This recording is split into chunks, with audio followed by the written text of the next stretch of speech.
The rumor actually was that they'd been doing this all season. It just came out on that game for the Colts and Patriots the next day. But that was a date with 33 numerology, like the word gate, and also a date with 53 numerology, like deflate. How perfect. How perfect, Truth Seeker. January 17th also has that gematria of 74, like Indianapolis, Indiana, like the day the game was that left 74 days left in the year. Masonic equals 74.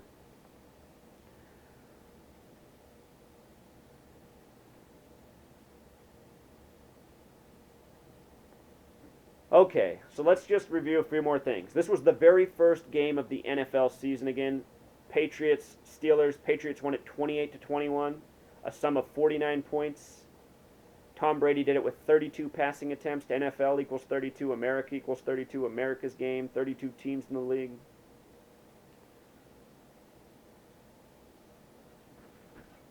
Gronkowski had some signature touchdowns.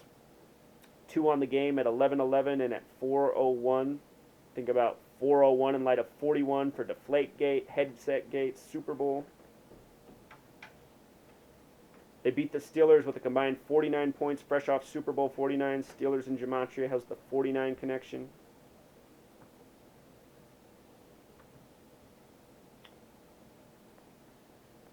I just saw this stat the other day, Truth Seeker. This might have been telling too from ESPN. They show the most sacks this season. Broncos with 52, Steelers with 48, Patriots with 49. 49ers hosting Super Bowl 50.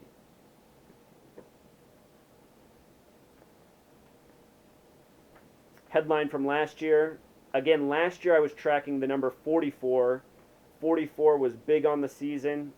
The Deflate Gate ball ended up getting auctioned off for $44,000 after the Patriots won in the 44th year of being in their division after knocking off Baltimore Ravens and Indianapolis Colts when the Ravens and Colts had won the Super Bowl 44 years earlier. A lot of things also synced up in sports with Lupercalia, the festival from the 44th day of the year. Lupercalia equals 44 in gematria. Connection to the name Tom Brady as well. Anyhow, last season, the 2014 season, where the Patriots ended by beating the Seahawks, again, the 44 connections. In week 3 of the season, September 21st, 2014, it was a date with 44 numerology. On that day, there were only 2 NFL games that had anything to do with 44. The Ravens defeated the Browns with a combined 44 points, and the Colts won 44-17 over the Jaguars. Again, the Baltimore Colts won the Super Bowl 44 years earlier, and after I saw this, I predicted that the Colts would win the Super Bowl. Just like after I saw the synchronicities this year, by week 7, I said the Broncos would win the Super Bowl. It looks like I made the same mistake 2 years in a row. I read the narrative for second place, overlooking the Patriots, which also had the storyline right in front of my face. And honestly, Truth Seeker, a major part of the reason I'm doing that is because I truly hate the Patriots. And it's just like a form of cognitive dissonance even within myself. I don't want to acknowledge that it's all lined up for the Patriots again. That said, there really was a great narrative for the Colts last year and for the Broncos this year. I'm going to do another video in addition to this and what lines up for the Broncos still, in case I'm wrong, but I really don't think I'm wrong. Like I said, 99.9% sure on this Patriots-Panthers Super Bowl. This season, 2015, there was another tribute to 44 just for 2 teams, just like last year. Last year, these were the only 2 teams that got the 44 tribute. This year, only 2 teams got the 44 tribute. The Packers defeated the Seahawks in Sunday Night Football 27-17, a sum of 44 points. The Falcons defeated the Giants 24-20 earlier in the day for a sum of 44 points. What's interesting here is Georgia, where Atlanta's from, and Wisconsin, where Green Bay's from, are the only 2 states with 44 gematria. So the only 2 states with the 44 gematria got the only 44 tributes. And as it happens, those are the teams that lost in Super Bowls 32 and 33 to the Denver Broncos, who it looks like the Patriots are going to advance over on the way to the Super Bowl this year. Are you following me? Last year, the big tribute for the Baltimore Colts from 44 years ago. This year, the tributes to the Broncos in Super Bowl 32, 33 indirectly through these games. For you football fans, if you're not aware, the Packers got Brett Favre from the Falcons after being drafted by the Falcons as the 33rd pick. Brett Favre was the 33rd pick of the 91 draft, taken by the Falcons on the 33rd parallel. ATL equals 33. Atlantis equals 33. Atlantis named after the lost city of Atlantis. Traded to the Packers. They have the Freemason G on the side of their helmet. In Francis Bacon gematria, lowercase a through z is worth 1 through 26. Uppercase a through z is worth 27 through 52, meaning uppercase G is 33. The Packers got the 33rd overall pick, who went on to be a Hall of Famer through the Falcons, the lowly Falcons who haven't done much in their existence.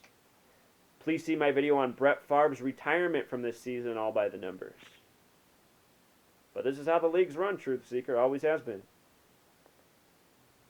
With regards to Week 3 of the NFL season, check this out 3 years in a row.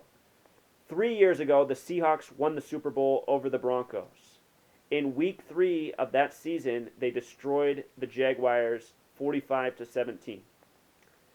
In Week 3 of last year, the Colts blew out the Jaguars 44-17. This year in Week 3, the Patriots blew out the Jaguars 51-17. Notice the Jaguars' loss was 17 points each year. This past season on my blog, I said to watch for the Jaguars to lose with 17 points before the game even happened. And at the end of the game, I thought I was wrong because the score was 51-10. The Jaguars drove the length of the field with less than a minute to make 17 points.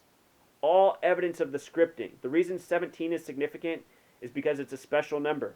It's a prime number that has a lot of meaning. It connects to God. It connects to Mason. Think about how the NFL is a 17-game schedule.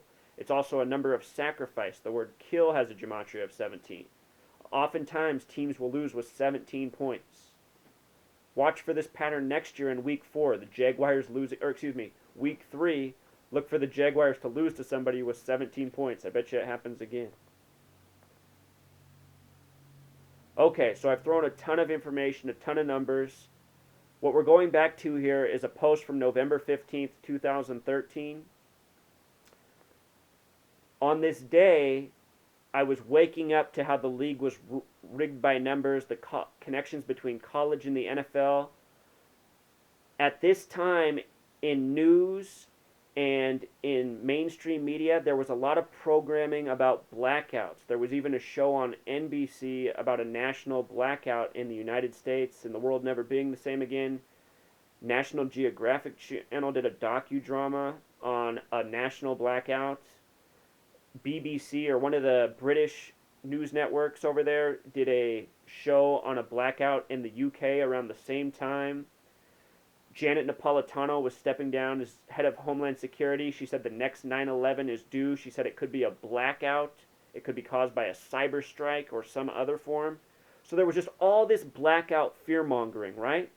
And at the same time, all these sports teams, it was becoming more and more common for teams to have blackout games where the fans at home wear all black to the game.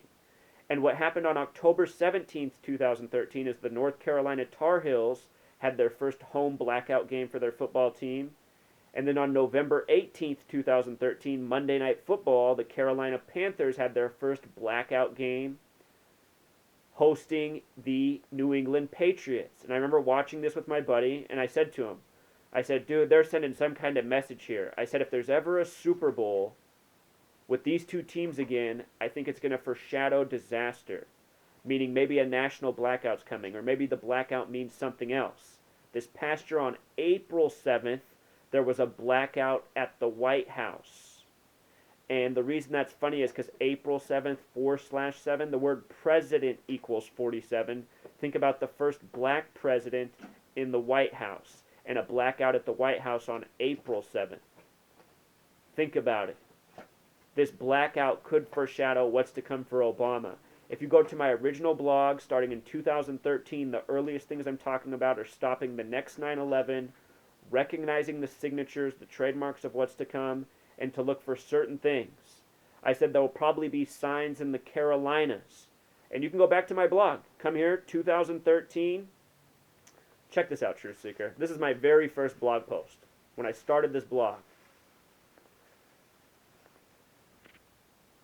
The next 9/11, the Carolinas, and numerology. And I talk about all this stuff in popular fiction, what's being talked about in the media. I said, when these things come together, it's going to be a sign of the next September 11th. So, here it all is coming together. It's looking like the Super Bowl is going to be Patriots-Panthers. This is something I wrote about in 2013. It's just crazy, Truth Seeker.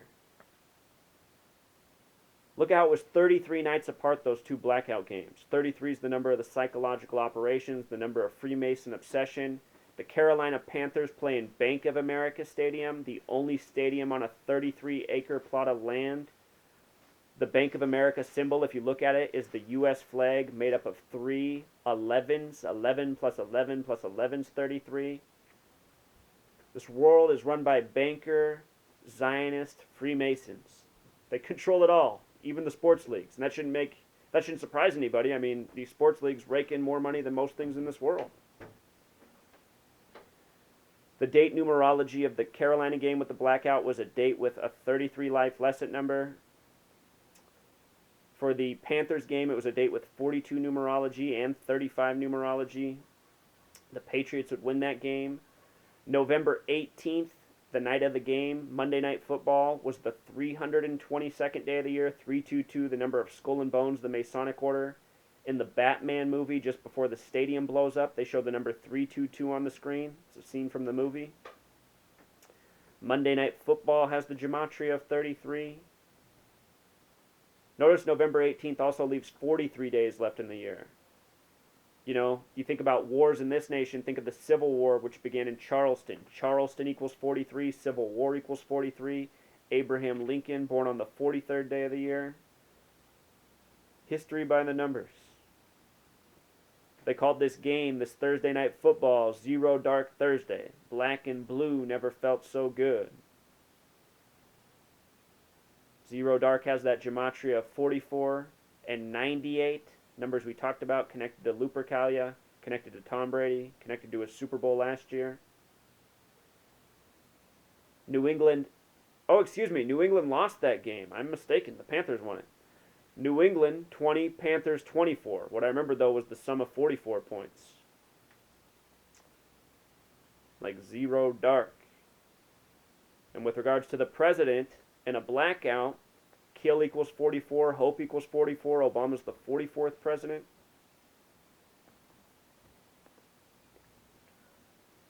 So anyhow, Truth Seeker, this year the Super Bowl's on the 38th day of the year. Super Bowl 50. Super Bowl 38 was played between the Panthers and Patriots. This year Tom Brady's 38 years old. The Patriots won with 32 points in Super Bowl 38. If Tom Brady won the Super Bowl this year in Super Bowl 50, it would be his 32nd playoff game. Again, NFL equals 32, America equals 32, America's game. Super Bowl 38 was played on a date with 27 numerology. This year's Super Bowl is on February 7th, 2/7. And also, Truth Seeker, 27 and 38 are numbers of death. The word death equals 38. There will be a major death story on the day of the Super Bowl. You can put that in the bank. I guarantee that will happen. It happens almost every year. Last year, Ann Mara died moments before kickoff. She was a part owner of the Giants, who defeated the Patriots in Glendale, Arizona in the prior Super Bowl that was played there, where it was hosted again last year. All season, this was part of my confirmation, though, Truth Seeker, for why I thought the Broncos were going. So I really did think it was the Broncos. I read the script wrong again, just like I read it wrong last year for the Colts. It's amazing doing the same thing 2 years in a row, but this year I'm catching it after the divisional round. So for those of you who want to bet, I'm telling you, a bet on the Panthers and the Patriots, I'm confident that one's paying money this year. And it really looks like it's in the bank for the Patriots to win. But anyway, Colorado's the 38th state and has gematria of 38. I thought part of the Super Bowl being on the 38th day this year was good for them. It's probably why the Broncos will be advancing over the Patriots will be advancing over the Broncos on the way to this Super Bowl. Those Patriots. As for Cam Newton, the other QB who will be in the Super Bowl, check this out. His nickname is Superman.